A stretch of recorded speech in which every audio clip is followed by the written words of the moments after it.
हवाले से एक बात फॉरेन ऑफिस के हवाले से बड़ा अच्छा हो गया, बड़ा अच्छा हो गया। वो जो करप्ट नासिर थे फॉरेन ऑफिस में वापस आ गया है, वो डीजी तो चेंज हो गया। फिर बात सुन लेना, जिस बंदे ने FIR करवाई थी इमरान कुराया, वो वापस आ गया। वो फॉरेन आफत वजारत दाखिला को वो किस तरह लाडला बंदा वो वापस आ गया।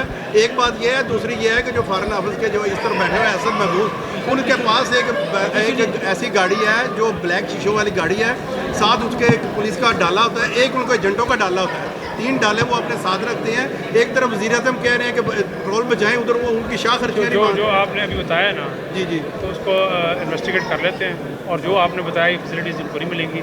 मुझे नाम लिख के दे दें।